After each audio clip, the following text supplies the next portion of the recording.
résultat que je n'osais pas espérer. Miss Westenra m'a demandé ce que, médicalement, je pensais de la situation présente. J'en ai profité pour lui dire que mon vieux maître, le professeur Van Helsing, venait passer quelques jours chez moi et que j'allais lui demander d'examiner et de soigner Lucie à son tour, de sorte que maintenant, chaque fois que nous le jugeons nécessaire, il nous est permis de nous rendre chez cette bonne dame sans trop l'inquiéter, ni lui causer une trop grande émotion qui serait fatale pour elle. D'autant plus que la douleur qu'en éprouverait Lucie lui serait un choc que nous devons à tout prix éviter. Tous, mon pauvre vieil ami, nous sommes tous devant des difficultés qui paraissent insurmontables. J'espère toutefois qu'avec l'aide de Dieu, nous en viendrons à bout. Au besoin, je vous écrirai encore. Si donc vous ne recevez d'ici quelque temps rien de moi, c'est que j'attends moi-même les événements. En hâte, bien à vous, John Seward. Journal du docteur Seward, le 7 septembre. La première chose que me dit Van Helsing quand nous nous rejoignîmes à Liverpool Street fut: avez-vous averti notre jeune ami, le fiancé? Non, répondis-je, j'attendais de vous avoir vu, ainsi que je vous le disais dans mon télégramme. Je lui ai envoyé un mot, lui disant simplement que vous comptiez revenir examiner à nouveau Miss Westenra, et que je lui donnerai des nouvelles dès que j'en aurai. Bon, mon ami, c'est parfait. Il faut mieux ne pas le mettre au courant maintenant. Peut-être ne saura-t-il jamais la vérité. Je l'espère de tout mon cœur. Mais si cela était absolument nécessaire, nous lui dirions tout. Mon ami, comprenez-moi mieux que personne. Vous nous comprenez dont la spécialité est de soigner les malades mentaux. Nous sommes tous fous d'une manière ou d'une autre, et dans la mesure où vous faites preuve de discrétion, quand vous soignez vos fous, vous vous conduisez de même avec les fous de Dieu. Tous les autres hommes, vous ne dites pas à vos malades pourquoi vous les soignez de telle ou de telle façon. Vous ne leur dites pas ce que vous pensez. Dans le cas qui nous occupe, ce que vous savez, vous le garderez pour vous, jusqu'à ce que votre conviction soit plus solide. Oui, ce que nous savons, nous le garderons là et là pour le moment. Il me toucha la place du cœur, puis le front, puis ramena son doigt à son cœur et à son front. Pour ma part, je suis déjà parvenu à certaines conclusions que je vous dévoilerai plus tard. Pourquoi pas maintenant, demandai-je. Cela nous serait peut-être utile, cela nous aiderait peut-être à prendre enfin une décision. Il eut un geste de la main, comme pour m'imposer un silence, et me gardant dans les yeux, y reprit.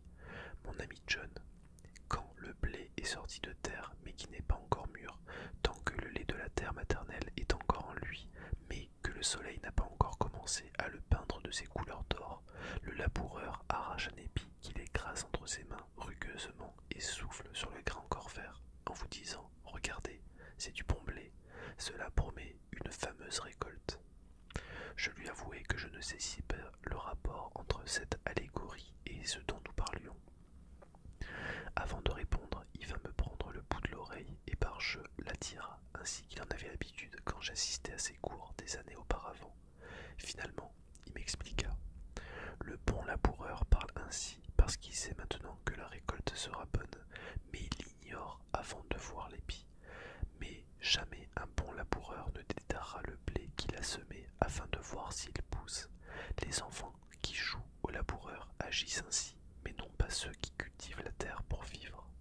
Comprenez-vous maintenant, ami John, j'ai semé mon blé, et c'est la nature qui doit faire le reste. S'il se met à germer, tant mieux, j'attendrai que l'épi commence à gonfler. Il se tut, certain que je le suivais à présent. Bientôt, pourtant, il reprit à nouveau sur son ton très grave. Vous avez été parmi les meilleurs élèves que j'ai jamais eus. Vous n'étiez qu'un étudiant alors, maintenant vous êtes un maître, et j'aime à croire que vous avez gardé vos habitudes studieuses d'autrefois.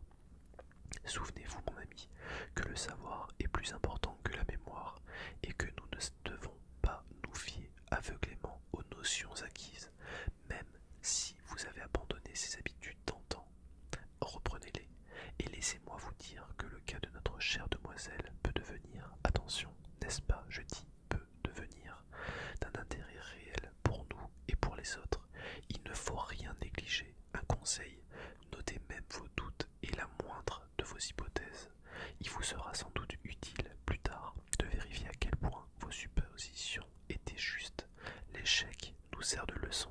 pas le succès. Quand je lui parlais des symptômes que je remarquais chez Lucie, les mêmes que précédemment mais beaucoup plus prononcés, il parut fort préoccupé, mais il ne dit rien. Il prit sa sacoche, qui contenait instruments et médicaments, tout l'affreux attirail de notre profession salutaire. C'est ainsi qu'un jour, pendant une leçon, il l'avait appelé ensemble de ce qui était nécessaire à un médecin pour exercer son art. Miss Westenra vint nous accueillir. Son inquiétude n'était pas telle que je l'avais craint. La nature a voulu que même la mort menaçante de temps à autre porte en soi l'antidote aux terreurs qu'elle inspire. Dans le cas de Miss Westenra, par exemple, on dirait que tout ce qui ne lui est pas strictement personnel, même ce changement effrayant que nous voyons chez sa fille, qu'elle adore cependant, la laisse plus ou moins indifférente. Ceci n'est pas sans rappeler la façon dont la nature procède. Elle entoure certains corps d'une enveloppe insensible qui les protège contre les blessures. Si c'est le cas, si c'est là un égoïsme salutaire, il nous faut prendre garde de ne pas condamner trop vite celui qui nous paraît coupable d'égoïsme, car les causes en sont parfois plus mystérieuses que nous ne le supposons. Mes connaissances sur ce point de pathologie spirituelle m'amènent à adopter une ligne de conduite bien définie. Je décidai que la mère ne serait jamais présente quand nous examinerions Lucie et qu'elle ne devait pas se préoccuper de sa maladie, à moins de nécessité absolue. Miss Westenra accepta cette décision avec un tel empressement que j'y vis une fois de plus un artifice de la nature qui lutte pour sauvegarder sa vie. On nous introduit, Van Helsing et moi, dans la chambre de Lucie. Si, en la voyant hier, j'avais été péniblement frappé, aujourd'hui j'éprouvais bel et bien de l'horreur. Elle avait un teint de craie et ses lèvres même, ses gencives semblaient exsangues. Son visage était tiré, amaigri au point que les os en étaient proéminents. L'entendre, la voir respirer devenait difficilement supportable. L'expression de Van Helsing se figea, son front devint si soucieux que l'extrémité de ses sourcils parut se rejoindre au-dessus de son front. Lucie ne faisait pas le moindre mouvement, n'avait même pas, eût-on dit, la force de parler, de sorte que nous restâmes tous trois, silencieux, au même endroit.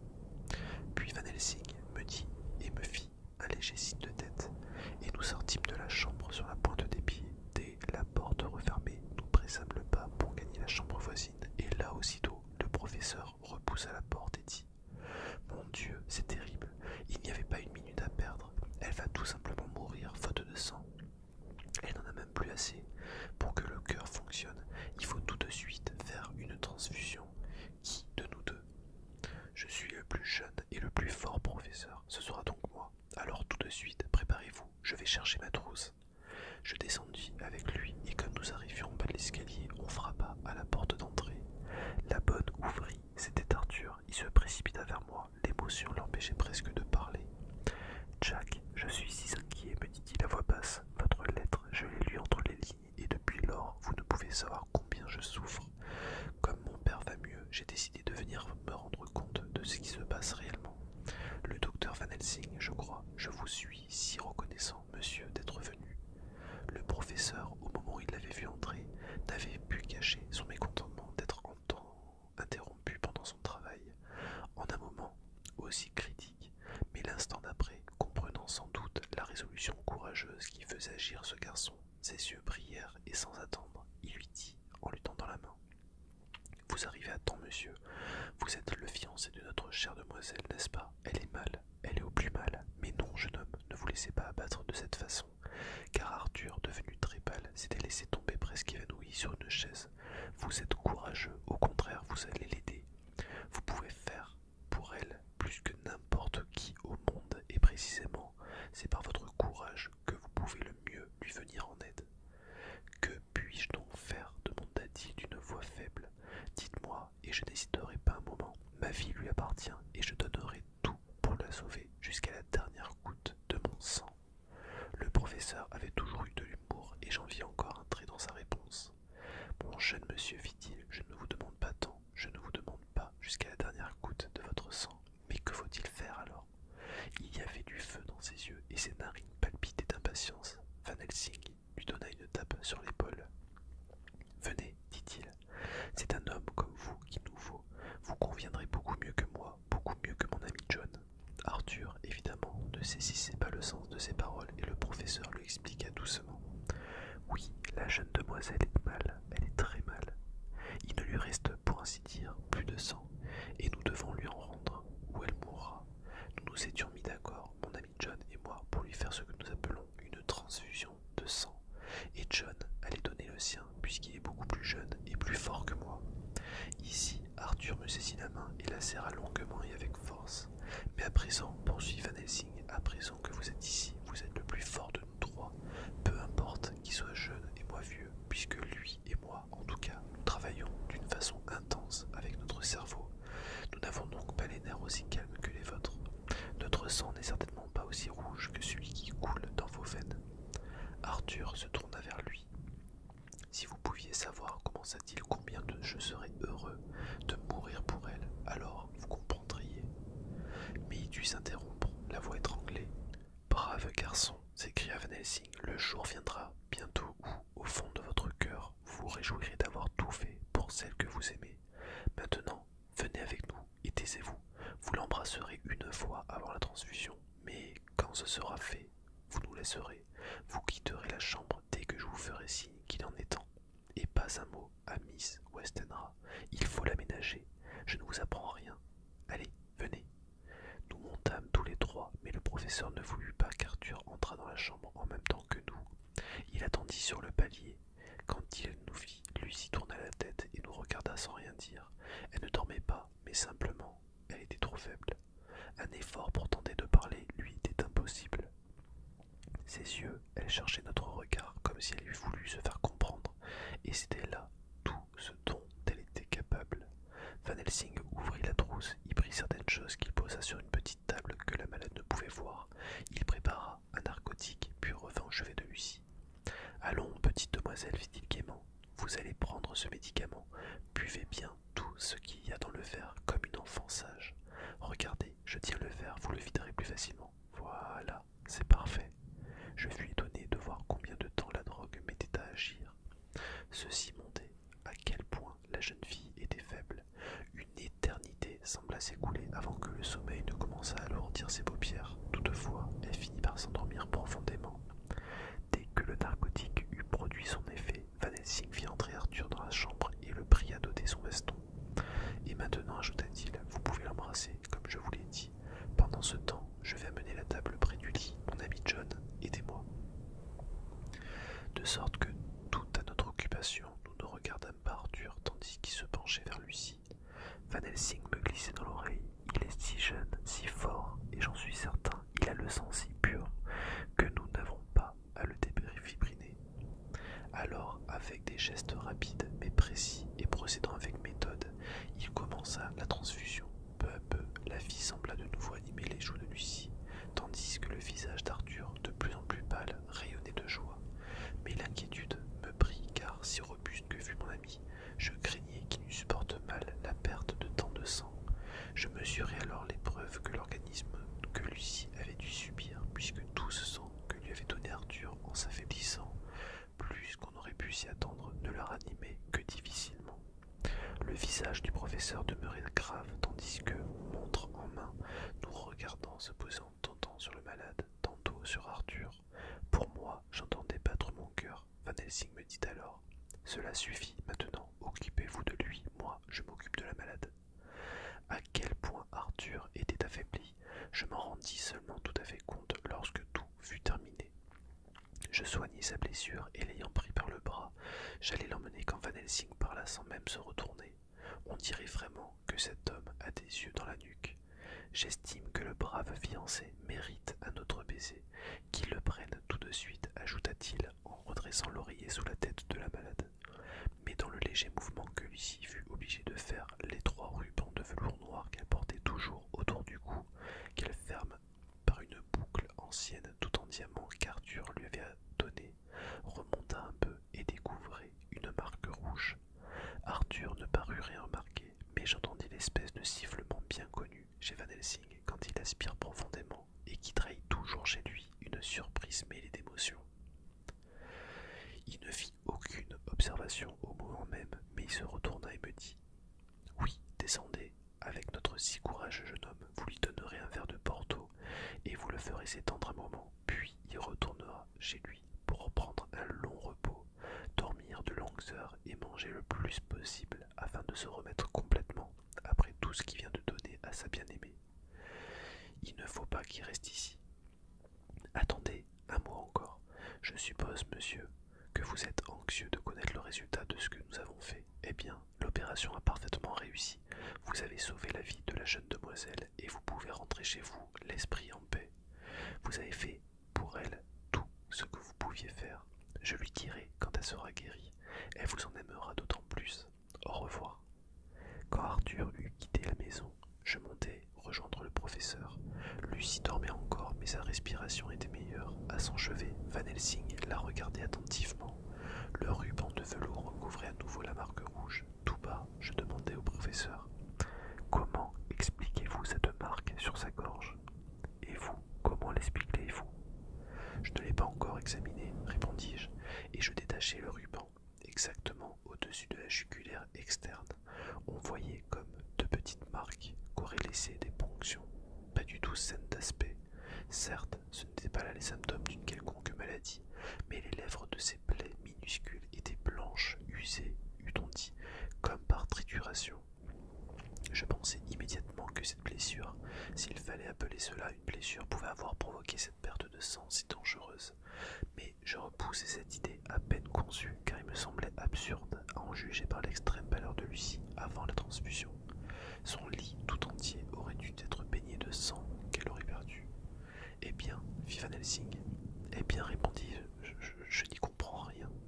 Il faut absolument que je retourne à Amsterdam ce soir, dit-il alors en se levant. Je dois consulter certains livres, certains documents. Vous passerez toute la nuit ici, au chevet de la malade. Dois-je demander une infirmière? Nous sommes, vous et moi, les meilleures infirmières. Vous veillerez à ce qu'elle se nourrisse bien, à ce que rien ne la trouble. Surtout, ne vous endormez pas. Pour vous, comme pour moi, le sommeil viendra plus tard. Je serai de retour le plus tôt possible, et alors nous pourrons commencer. Nous pourrons commencer. Que voulez-vous dire? Nous verrons, lança-t-il en sortant précipitamment. Mais un moment plus tard, il rouvrait la porte, la tête dans l'entrebâillement et un doigt levé. Il me dit encore: n'oubliez pas, je vous la confie, si jamais vous la quittez et si pendant ce temps il lui arrive quelque chose de fâcheux, dites-vous bien qu'ensuite vous passerez des nuits blanches. 8 septembre. J'ai veillé toute la nuit, je n'ai pas quitté la chambre de notre malade. Vers le soir, l'effet du narcotique se dissipant, elle s'éveilla de façon toute naturelle. C'était une autre jeune fille que celle que nous avions vue avant la transfusion de sang. Elle avait même quelque chose de gai, de vif, encore qu'on décela bien des signes de la torpeur où elle avait été plongée. Lorsque je dis à Miss Westenra que le docteur Van Helsing m'avait recommandé de la veiller toute la nuit, elle admit difficilement cette idée, prétendant que sa fille était complètement remise. Toutefois, je ne cédais point et je ne préparais à passer la nuit au chevet de Lucie. Quand sa femme de chambre lui eut fait sa toilette du soir et que de mon côté j'eus soupé pendant ce moment, je revins m'asseoir près de son lit, loin de s'y opposer le moins du monde. Chaque fois que nous nous regardions, je lisais dans ses yeux de la reconnaissance. J'eus l'impression que peu de temps elle allait sombrer dans le sommeil, mais bientôt il me sembla qu'elle allait s'efforcer d'y résister. Je remarquai à plusieurs reprises qu'elle faisait cet effort qui, semblait-il, lui était chaque fois plus pénible et revenait à des intervalles de plus en plus courts. Il était évident qu'elle ne voulait pas dormir. Je lui demandai pourquoi. « J'ai peur de m'endormir, avoua-t-elle. »« Peur de vous endormir, alors que tous, tant que nous sommes, nous considérons que le sommeil comme le bienfaiteur le plus précieux. Ah, vous ne parleriez pas ainsi si vous étiez à ma place, si le sommeil signifiait pour vous des rêves pleins de moments d'horreur. Des moments d'horreur, pour l'amour du ciel, que voulez-vous dire? Je ne sais pas, je ne sais pas. C'est bien ce qu'il y a de plus terrible, cet épuisement, c'est quand je dors qui me vient. Aussi, je frémis à la seule pensée de m'endormir. Mais ma chère enfant, cette nuit, vous pourrez dormir sans crainte, je resterai près de vous et je vous le promets, tout se passera très bien. Oh, je vous crois, j'ai confiance en vous. Oui, je vous promets que si je crois reconnaître chez vous quelques signes de cauchemar, je vous veillerai aussitôt. Vous m'éveillerez, c'est vrai, dites. Oh, que vous êtes bon pour moi, dans ce cas, je dormirai.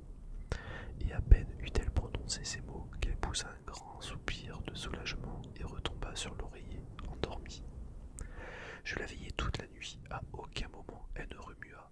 Des heures durant, elle dormit d'un sommeil profond, très calme, réparateur. Tout le temps, elle garda ses lèvres légèrement entr'ouvertes et sa poitrine s'élevait et s'abaissait avec la régularité d'un balancier d'horloge. Un doux sourire donnait à son visage une expression heureuse. Aucun cauchemar, assurément, ne venait troubler sa tranquillité d'esprit. De bonne heure le matin, sa femme de chambre frappa à la porte, je la confiai aux soins de celle-ci, et je retournai à l'établissement où j'avais hâte de régler certaines choses. Je télégraphiai à Van Helsing et à Arthur afin de les mettre au courant de l'excellent résultat de la transfusion. Quant à mon propre travail, que j'avais négligé, il me fallut toute la journée pour le mener à bonne fin. Le jour tombait quand j'eus le loisir de demander des nouvelles de Renfield. Elles étaient plutôt bonnes, elle était très calme durant la veille. Je dînai lorsque je reçus un télégramme de Van Helsing. Il me demandait de retourner à Ellingham le soir même, car il pensait qu'il serait peut-être utile de passer la nuit là-bas, et m'annonçait qu'il serait lui-même à Ellingham le lendemain matin. 9 septembre. J'étais fort fatigué lorsque j'arrivai à Ellingham. Je n'avais plus fermé l'œil depuis 2 nuits, et je commençais à éprouver cet engourdissement qui est le signe de l'épuisement des forces cérébrales. Je trouvai Lucie levée et de fort bonne humeur. En me serrant la main, elle me regarda dans les yeux et me dit « Il n'est pas question que vous veilliez cette nuit, je suis tout à fait bien, je vous assure. Et s'il y a quelqu'un qui doit veiller, c'est moi qui vous veillerai. » Je ne voulus pas la contrarier, nous prîmes ensemble le repas du soir et égayé par sa charmante présence, je passai une heure délicieuse, je bus 2 verres d'un excellent Porto. Puis Lucie monta avec moi, me montra une chambre voisine de la sienne et dans laquelle brûlait un bon feu. Voilà, dit-elle, vous vous reposerez ici, je laisserai nos 2 portes ouvertes, vous vous étendrez sur le sofa. Je sais que, pour un empire, aucun médecin ne se mettrait au lit quand il y a un malade à l'horizon. Soyez certain que si j'ai besoin de l'un ou de l'autre chose, je vous appellerai aussitôt. Je ne pouvais que lui obéir, car en vérité, je ne me sentais réellement à bout. Et l'eusse même voulu, je crois qu'il m'aurait été impossible de veiller. Aussi, après lui avoir fait promettre à nouveau qu'elle m'éveillerait si elle avait besoin de quoi que ce fût, je m'entendis sur le sofa et je m'endormis aussitôt profondément. Journal de Lucie Westenra, 9 septembre. Quel bien-être ce soir, ma faiblesse a été que de pouvoir à nouveau penser et me promener dans la maison me donne l'impression de vivre en plein soleil après avoir passé une saison sous un vent d'est et un ciel de plomb. Je ne sais pourquoi Arthur me semble très proche, plus proche que d'habitude. J'ai même l'impression de sentir sa chaude présence. Sans doute, la maladie, puis la faiblesse qu'elle entraîne font que nous nous replions davantage sur nous-mêmes, que nous tournons vers nous-mêmes notre regard intérieur, tandis que la santé et la force laissent toute liberté à l'amour. Si Arthur savait seulement ce que j'éprouve en ce moment, oh le repos béni de la nuit dernière, comme j'ai bien dormi, rassuré par la présence de ce cher docteur Stewart. Et cette nuit encore, je n'aurai pas peur de dormir, puisqu'il est là, dans la chambre à côté, et qu'il me suffira de l'appeler. Tout le monde est si bon pour moi, j'en remercie Dieu. Bonsoir, Arthur. Journal du docteur Seward, 10 septembre. Je sentis une main se poser sur ma tête. Je sus à l'instant que c'était celle du professeur et j'ouvris les yeux. À l'asile, nous sommes habitués à ces réveils en sursaut. Comment va notre malade? Elle allait très bien quand je l'ai quittée, ou plutôt quand elle m'a quitté. Bon, allons la voir. Et tous deux, nous gagnâmes la chambre de Lucie. Le store était baissé et pour le lever, je me dirigeais sur la pointe des pieds vers la fenêtre, tandis que Van Helsing, de sa démarche de chat, s'avançait vers le lit. Comme je levai le store et que le soleil du matin illuminait la pièce, j'entendis le professeur siffler discrètement de surprise et je sentis mon cœur se serrer.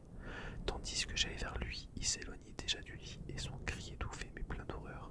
Dieu du ciel eût suffi à me faire comprendre la situation si je n'avais pas vu en même temps la douleur peinte sur son visage. De la main, il me montra le lit. Je sentis mes genoux se dérober sous moi. Là, sur le lit, la pauvre Lucie paraissait évanouie, plus pâle d'une pâleur horrible et plus faible que jamais. Même les lèvres étaient blanches et les dents apparaissaient seules, sans plus aucune gencive, eût-on dit, chose que nous voyons parfois quand la mort survient après une très très longue maladie.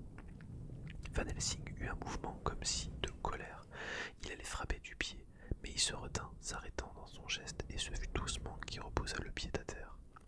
Vite, du cognac, me dit-il. Je descendis au courant jusqu'à la salle à manger et remontai avec la carafe, prenant un peu d'alcool. Van Helsing en humecta les lèvres de la pauvre enfant, puis lui en frottant les paumes des mains, les poignets et le cœur. Ensuite, il ausculta le cœur, et après quelques instants d'attente angoissée, déclara: Il n'est pas trop tard, il bat encore, quoique très faiblement. Mais nous devons recommencer tout notre travail, et le jeune Arthur n'est plus là. Maintenant, il faut que je fasse appel à votre générosité, ami John.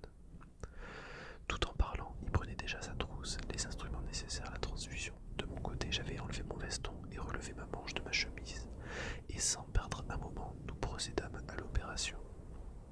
Après quelques moments qui ne me semblèrent pas courts, en vérité, car il est pénible de sentir que votre sang s'écoule de vos veines, même si on le donne de plein gré, Van Helsing leva un doigt avertisseur.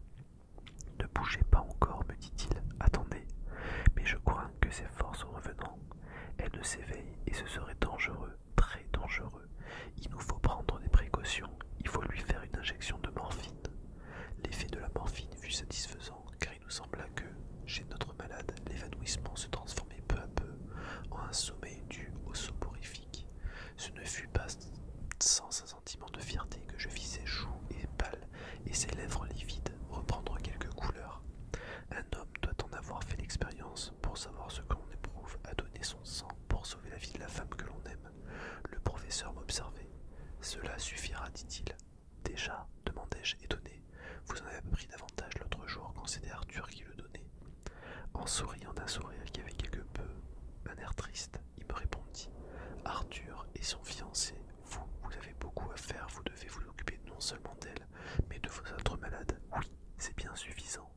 Il soigna Lucie tandis que je me donnais les premiers soins nécessaires. Je m'étendis en attendant que le professeur eût quelques moments de loisir à m'accorder, car je me sentais faible et j'éprouvais un vague malaise. Et lorsqu'on eut appliqué un pansement sur mon incision, il me conseilla en effet de descendre prendre un verre de vin. Comme j'en trouvais la porte, il s'approcha de moi et ajouta en me parlant à l'oreille: Pas un mot de ceci à personne, n'est-ce pas? Si notre jeune amoureux arrivait de nouveau à l'improviste, il ne doit rien savoir, car cela pourrait tout à la fois l'effrayer et le rendre jaloux. Ce qu'il faut éviter à tout prix. Allez. Quand je le rejoignis quelques moments plus tard, il me regarda attentivement. Maintenant, fit-il, allez-vous étendre 1 heure ou 2 sur le sofa dans la chambre d'à côté, puis après un déjeuner copieux, oui, il faut très bien manger, vous viendrez me retrouver. Je lui obéis, car je savais qu'il avait raison, que ses conseils étaient sages. J'avais fait ce que j'avais à faire, et maintenant c'était pour moi un autre devoir que de recouvrer mes forces. Mon état de faiblesse m'empêchait de détonner, comme, certes, j'aurais dû le faire de ce qui venait de se passer. Toutefois, en m'endormant sur le sofa, je me demandais ce qui, chez Lucie, avait bien pu provoquer cette rechute. Comment l'expliquer, si elle avait perdu tant de sang que l'on vient nulle par la moindre trace? Sans doute continuai-je à me poser ces questions même dans mes rêves, car, endormi ou éveillé, je sais que mes pensées revenaient sans cesse à ces 2 petites blessures sur la gorge de Lucie et à leur bord comme déchiquetées, vidées de toute substance. Quand notre malade se réveilla, tard dans la journée, elle paraissait aller beaucoup mieux, encore qu'il fût impossible de comparer cette amélioration à l'état où je l'avais trouvée la veille et qui nous avait tant réconfortés.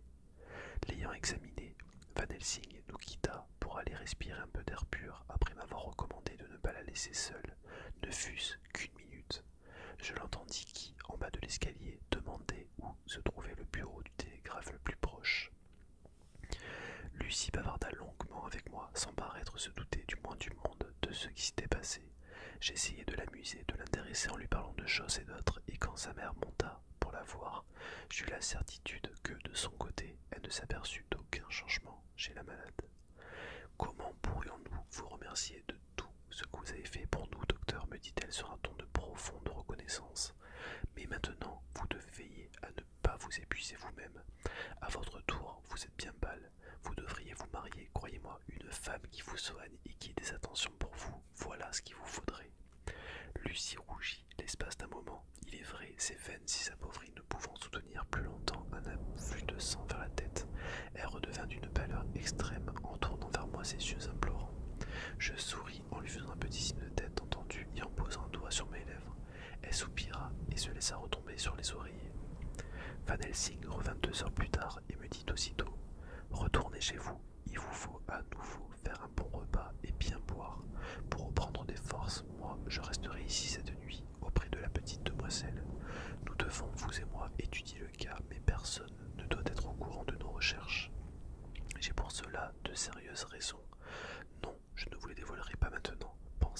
que vous voulez et ne craignez pas de penser même l'impensable. Allez, bonsoir.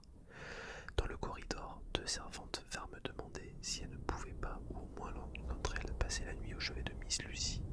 Elles me suppliaient de les laisser monter, et lorsque je leur ai dit que le professeur Van Helsing désirait que ce fût l'un de nous deux qui veillait sur la malade, elles me demandèrent presque en pleurant d'intervenir auprès de monsieur étranger.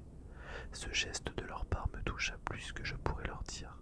Peut-être parce que je suis très faible en ce moment, peut-être parce que c'était au sujet de Lucie qu'elle montrait tant de bonté et de dévouement.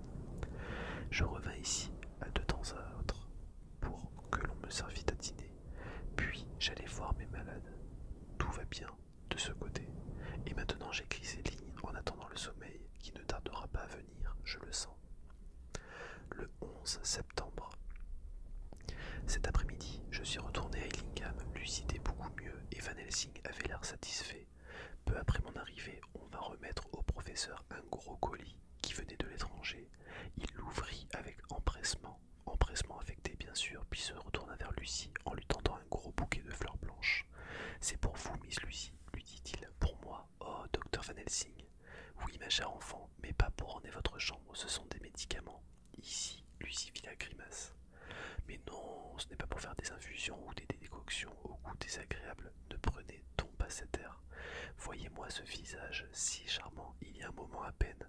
Sinon, je dirai à mon ami Arthur quelle souffrance il endurera quand il verra que ce si beau visage qu'il adore peut faire une si laide grimace. Ah, voilà, ma jolie petite demoiselle, voilà le petit nez charmant redevenu lui-même. À la bonne heure, ce sont des médicaments, mais vous n'aurez pas à les absorber. Certaines de ces fleurs, je les mettrai à votre fenêtre. Avec d'autres, je ferai une jolie guirlande que je vous passerai autour du cou, afin que vous dormiez paisiblement. Oui, comme les fleurs de lotus, elles vous aideront à tout oublier.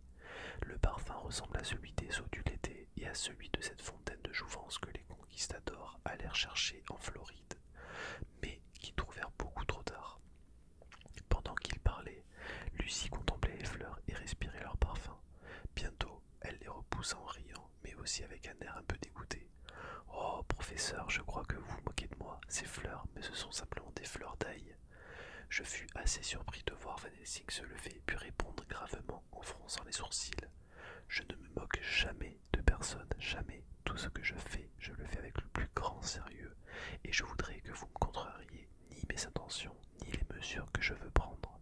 Veillez si, et si ce n'est pas dans votre propre intérêt, que ce soit dans l'intérêt de ceux qui vous aiment. » Mais devant l'effroi peint sur le visage de la pauvre enfant, effroi qui n'était certes pas surprenant, il poursuivit sur un ton plus doux. « Oh, ma chère petite, ma petite demoiselle, n'ayez pas peur, tout ce que je vous dis, c'est pour votre bien, et ces fleurs communes possèdent une vertu qui peut contribuer à votre guérison.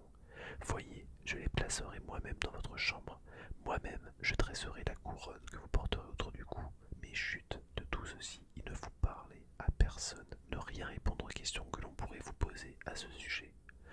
Ce qu'il faut, c'est obéir, et le silence, c'est déjà l'obéissance. Si vous obéissez, vous recouvrerez vos forces et vous serez d'autant plus vite dans les bras de celui qui vous attend. Maintenant, reposez-vous, soyez calme.